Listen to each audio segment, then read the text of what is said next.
Welcome to this very special edition of the KAJ Masterclass Live, the show which ensures that you profit from your time spent here with experts, either through their industry insights, information, or simply learning from them. And today we have Tracey Yokas. She is an author, an artist, and an inspirer.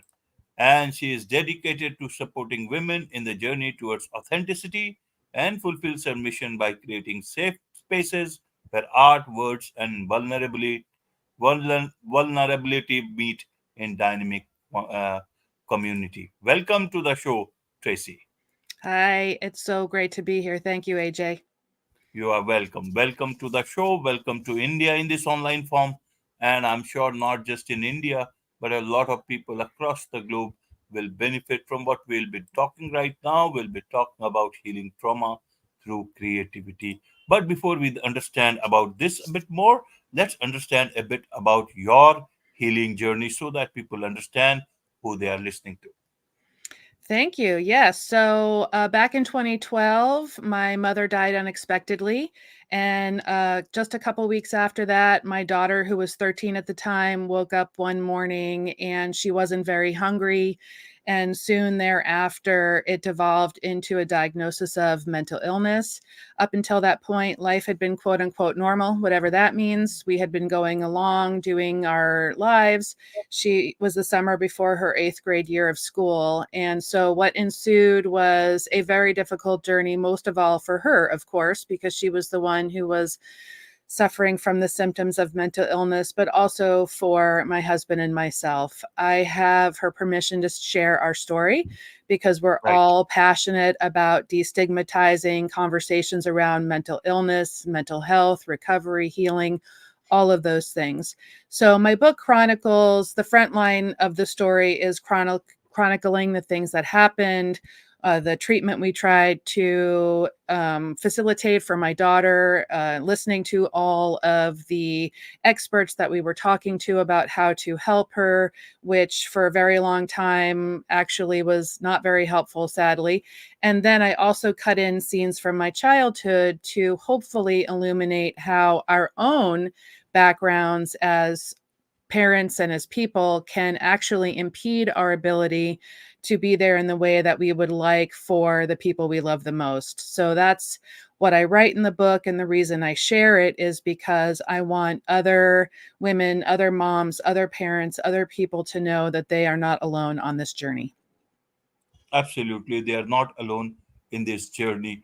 Now, to understand it better, Tracy, is this we talk about individual trauma, we also talk about generational trauma. So, how do I differentiate between these two? How does one know whether it is individual trauma, childhood trauma, any other sort of trauma, and not generational trauma?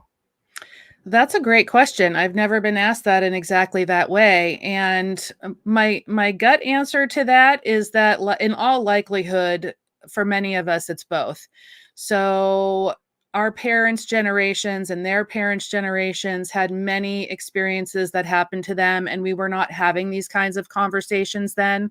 We were not talking about how to heal from these experiences. And in fact, many of us got the message that we needed to remain silent. And these are messages, I call them patterns, about how we interact with one another that get passed down through the ages. So we have the generational influences. These are experiences that happened to our parents, that happened even before that, that get passed down. There have been many studies now that show that it's interrelational patterns, so how we interact with one another, but there's also a genetic component. And if someone is not up to or understanding or really invested in changing those patterns, they get passed down to us. So for me, it was both because my mom had had certain experiences, my dad had had certain experiences, and then they came together and made me. And then when I was 2, I was supposed to have a baby sister who was stillborn.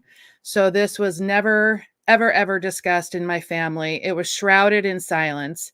Most of the time, I didn't even remember I was supposed to have a sister. But for sure, my parents did not forget that they were supposed to have another child. So, into the mix were the experiences then that were unique to me and my family dynamic inside my family that included some narcissistic neglect and rejection on my mom's side, and then the kind of codependent and meshed over involved energy and dynamic on my father's side. So those were unique things that happened to me. So from my experience, for sure, it was both. Because I mean, humans are just imperfect and our parents are doing the best they can. This is not about blame. This is about understanding so that when we become adults and we see, wow, I'm having trouble maintaining my relationships with people I really care about. Like early on, before we have spouses and kids of our own, it's friendships. And I was having trouble hanging on to friendships. And I was afraid because my relationship with my mom was very complicated that I was going to repeat that with my daughter. And I just did not understand all the dynamics at play. So certainly for me, it was both. Right, Tracy. Let's understand it a bit more in detail. If someone faces any sort of a problem, any sort of a mental issue, how should they start looking at it? Whether it related to work, whether related to relationships, how should they look at it? And in terms of generational or individual, and who should they first go to? Not the therapist. I'm talking about what should be the first port of call for them? Who should they go to? Where should they go? Well, I know you said not therapist, but I have to say, I would not have made the insights I made or have the understanding that I have if it were not for my work in therapy. Okay. So I just have to say, I can't stress enough. Now, obviously, I don't really know how the system works outside of my own country. So there may be challenges about which I am completely unaware. But having someone outside of your family dynamic who's not invested in maintaining the status quo, who is not invested in keeping the silence intact because the problems and the shame and all of that stuff just lives in the silence. That is what enabled me to begin to see these unhealthy patterns that were playing out in my life. So oftentimes I think we can't really see, or maybe we have a little bit of understanding. Like I said earlier, I knew that I had a really difficult relationship with my mom, but we never talked about that. I never brought it up. She never brought it up. I never thought about bringing it up because it was such a difficult dynamic. So, certainly, if it's not a therapist, if there is a trusted friend or family member who you can go to, who you trust, who you can be honest with your feelings and your problems in a way that you know you can build also trust with yourself, because many of us through our childhoods did not learn how to trust ourselves. I would say that's a next great option, as long as you're sure that it's someone who will, not share your private information with other people or belittle you or tell you to just get over it or tell you, you need to fix yourself or all these things. A lot of us say those things well intentioned because we're trying to be helpful, but in the long run, saying those things is not very helpful for the person who's hearing them. Right, Tracy. You have a master's degree in counseling psychology, Tracy. Now, in terms of this trauma, in terms of generational trauma, why is it that one person in the family has that trauma and others have either in a very lesser degree or do not have it at all? Help us understand this a bit more clearly. Means people will get confused. If it is generational, why only me? Yeah, that's an excellent question. And I think people who study this are still trying to fully understand that. And for sure, it can be very disconcerting for the person who is the one who's suffering the effects more of the trauma. You go to your sibling, let's say your brother or your sister, and try to talk about these experiences, and they say, I don't know what you're talking about, even though they were raised in the same home. So that's very isolating for the person who's struggling. And then there can be a lot of conflict because people don't see it the same way.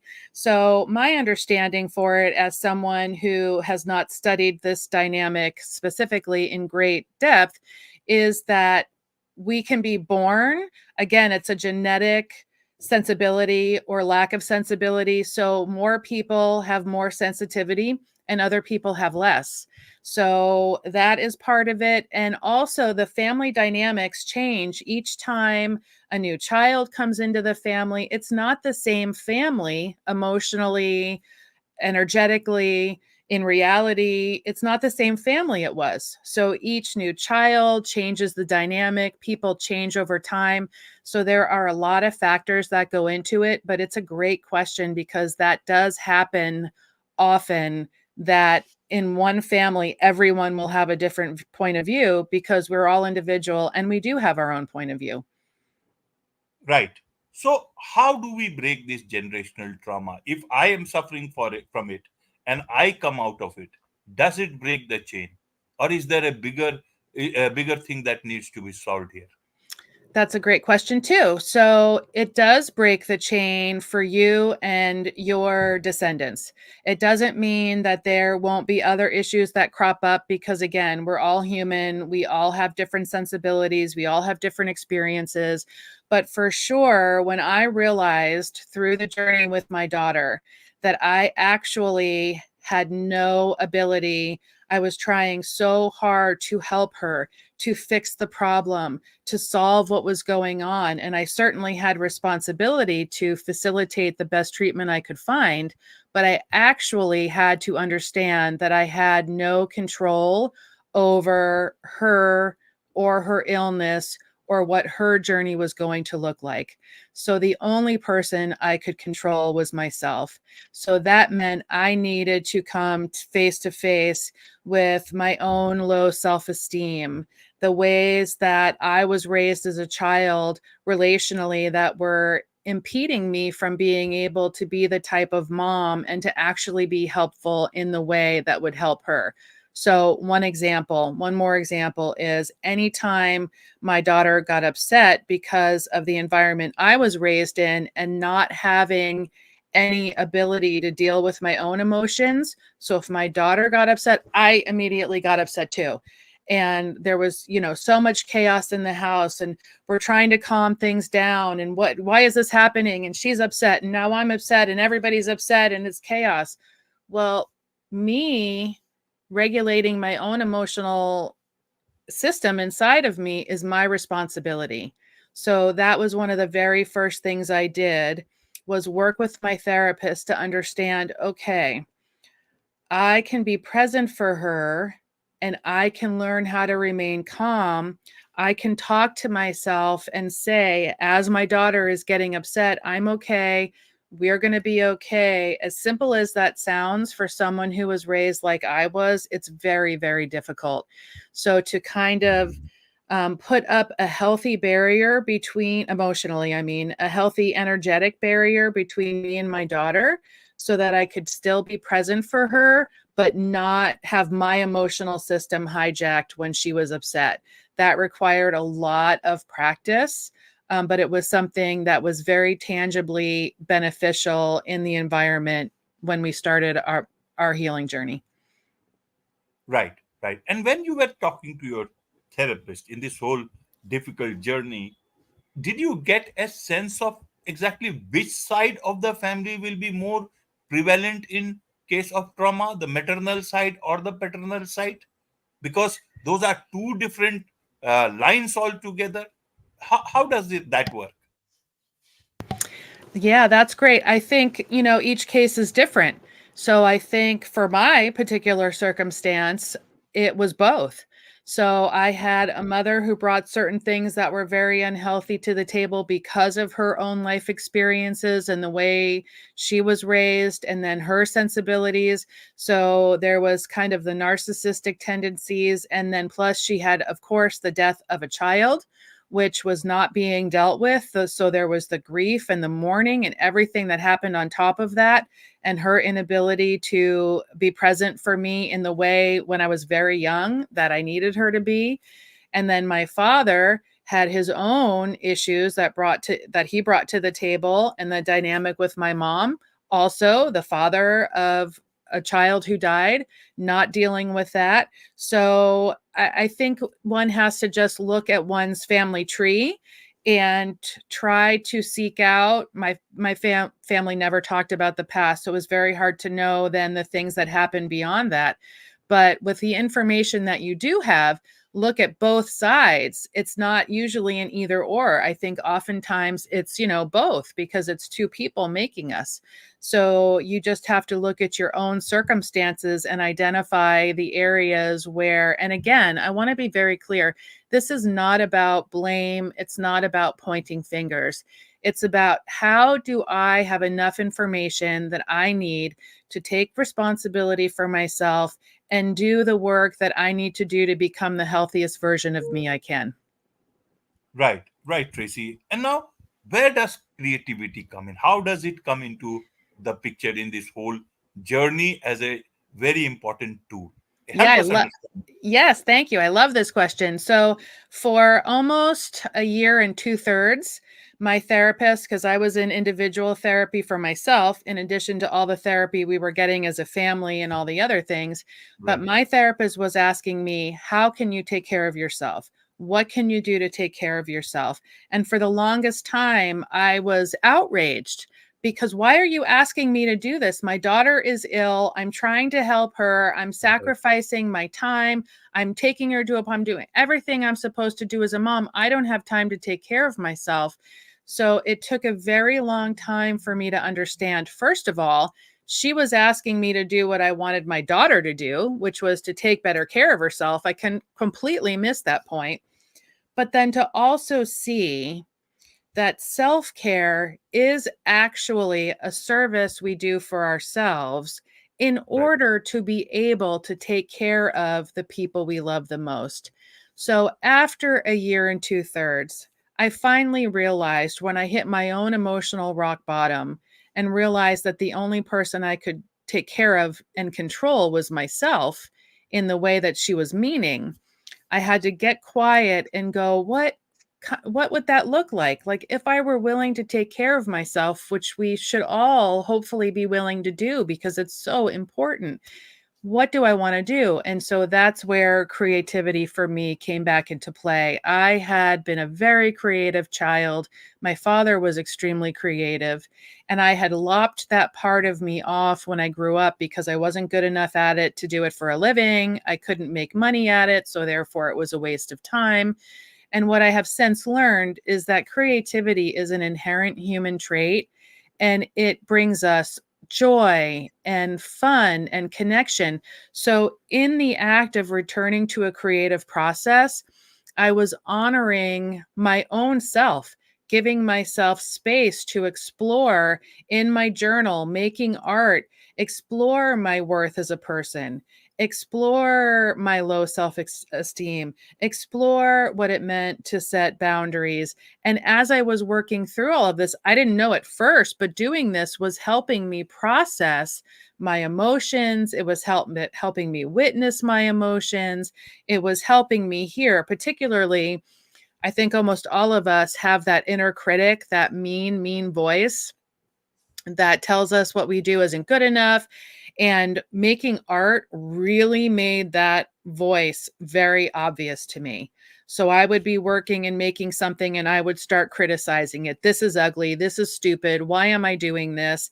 And through that process, I realized, oh, this is a part of me that isn't only impacting my relationship with, paint and color and stuff on my art pages, but it's actually impacting my relationships with other people, Because if I go out to lunch with my friend and then I come home and I start thinking about how stupid I am because I said this, or was I attentive enough, or why didn't I do that, or any of that other lingo we start having going on, if we don't have a mechanism for hearing that and understanding what's going on and how to soothe that, we can get trapped in that cycle of negativity. And again, that plays out in our relationship, not only with ourselves, but with all the other people in our life. So creativity was such an important component to hearing that dynamic and starting to heal that dynamic and understand what was at play. And now I've been doing it for many, many, many years. I have created a community of women who come together. We create art together. We have fun together. We support one another. So it has really been crucial to my journey. Wonderful. Well explained, Tracy. Now, you talked about self care. You also talk about community. Many a times people talk about self care because when they are in a larger group, they are not able to do so. Sometimes more number of people can be, can be a burden on you rather than, taking care of yourself in your best way. Now, how do I make the best use of the community that is there? Sometimes the community may not be as understanding of what I am going through. How do you calibrate both the things? Is self-care only about yourself, or is community can the community also be a part of your self-care? How do we calibrate both these things? Yeah, boy, your questions are great, AJ. I really appreciate that. Well, that's, yes, that's very difficult because particularly if by community we're talking about like family members and we have a big family and they're used to us being people pleasers and being the ones who put ourselves not on our list to take care of everyone else. So we're doing nothing to take care of ourselves. Other people definitely benefit from this behavior. Right, So when we start to make a change, it can definitely cause a lot of conflict. If we try to start setting boundaries around our time and our willingness of things that we want to do, it can certainly feel selfish right, because many people have probably already given us that message. So we already knew that taking care of ourselves meant we were selfish. And now we're trying to do it. So that's activating not only the other people to act that way towards us, but our own insecurity because we got that message that doing that was selfish. So certainly in community in that sense, it can be very difficult to receive those messages back that, wait a minute, you used to always do this for me. Why are you saying you're not going to do it? And all those things. right, So it is important to separate out the idea. Certainly, if we say, F everybody, I'm not doing anything for anyone ever again, all those things, that is a dynamic that could be construed as selfish. But, that's not what we're talking about for true self-care. When we are taking care of ourselves, working on these dynamics that I've been talking about, working on the messages we got that we have a sense of them not being healthy, but we don't really understand how that all plays out. When we're learning how to honor ourselves, to care about ourselves, to trust ourselves, to take responsibility for ourselves, all of this to set boundaries is in service to ourself, to care about ourselves so that we can love and take care of and cherish the people we love most, the people in our community, in the best, healthiest ways we can and have healthy dynamics. So it is important to understand, especially at first, that's going to be so hard inside you if you're someone who got messages about, that doing that was not okay. And you're going to get messages maybe from people who don't want that dynamic to change because you've always put yourself last and they've benefited from that. And that can be hard. So again, in community, if you aren't able for some reason to have a therapist who can help you really process that, someone who is a good friend who will listen to how hard it is, because it is hard. Right. We do benefit from saying, you're right, it's hard, but that's not a reason to stop. I think we get thrown off course because we don't talk enough about how uncomfortable healing can be, and this journey to start doing different things, because it does activate all of those messages that we got so long ago, that we're not good people if we don't, put ourselves last. We're not good people if we aren't constantly doing things for everyone else except for us. But the way we actually create the relationship we want with ourselves and with other people is by taking care of ourselves so that we can be the best version of ourselves for the people we love most. Absolutely, absolutely. Now let's learn a bit more from your book, Bloodlines: A Memoir of Harm and Healing. Though this is a memoir, I want to understand, who is this book for? What is it that you wanted to convey through this book? Great. So I really wrote this book specifically narrowing it down for mothers who were going through the experience that we did back. Again, that was 12 years ago now. My daughter's going to turn 26 in December. She was 13 at the time that she was diagnosed. So the statistics are proving that post pandemic mental health, the stats for mental health are all headed in the wrong direction. And they're Right, especially headed in the wrong direction for our teenagers. So we all, first of all, we all have a responsibility to normalize conversation about mental health, because we all have heads, we all have brains, we all have mental health. So, we need to get over this idea that it's somehow shameful, or that we all don't have mental health, or that we all don't sometimes struggle and have issues and, could use some extra support sometimes. So that's part of it. But the bigger part of it, specifically in relation to the book, was that I felt at first, when we were going through all of these things, completely alone.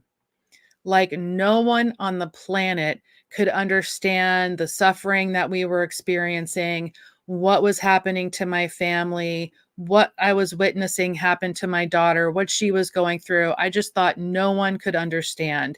And what I have come to realize is there are millions and millions of people going right. through now what we went through. So I wanted a mom who was just sitting at home, maybe crying because she felt so powerless, maybe feeling she didn't have anywhere to turn and that no one could understand, to see herself inside the pages of my book and know 100% that she is not alone.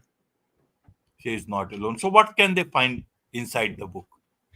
So inside the book, they will find, as I said, not in every detail, because of course then the book would be, that big.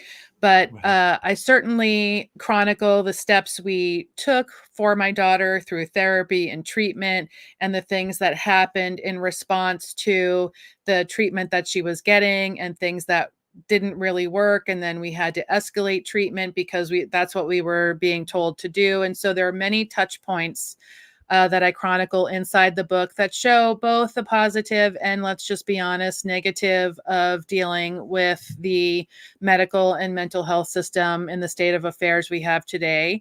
But again, this is not about lambasting the system, because most of the people that we encounter truly do want to help. And then they will also see chronicled in there, again, just seeing snippets from my childhood that hopefully illuminate how the dynamic that was created for me in my childhood, I unintentionally, and I felt I was doing something different, but it actually, the choices I were making were just opposite. So they turned out not to be that different, because they weren't really coming from a healed place. So I try to show that part of my journey, because that was work that I had to do. And then I try to also give a lot of hope, because I believe in hope. And our story is very hopeful. My daughter is doing great. She's in recovery. She's living her best life. She just started a brand new job. So our relationship is stronger than it has ever been before, and continues to get stronger. So I want people who are maybe at a very low, sad point right now, who are very scared and confused and overwhelmed, to know that also, besides not being alone, that there is hope, and that that is a real thing as well. Absolutely, absolutely. There is hope, and there is so much to learn about this hope, and so much to learn about all this generational trauma and individual trauma. So a lot of people who would want to learn more from you, more about you, more from your book, what is the best way for them to do so? Well, the book is available everywhere books are sold. So there's that part. And then I have a very robust website. It's Tracey Yokas Creates. So it's my name, TRACEYYOKAS plus the word creates. So TraceyYokasCreates.com. I have resources on there. I am constantly sharing things still, talking about our journey. All kinds of things. I have workshops. I have a brand new inner critic workshop coming out just next week. So all kinds of resources. And I'm very much trying to have this be a two-way street, like community. I ask questions. I'm hoping people will start to respond. You can contact me via email through my website. I respond to every email personally, individually. I am happy to hear from people and I'm happy to answer questions. So that's the best way to reach me. Wonderful. With this, it's a wrap on this very special edition of the KAJ Masterclass Live. Thank you so much indeed for joining us. Thank you.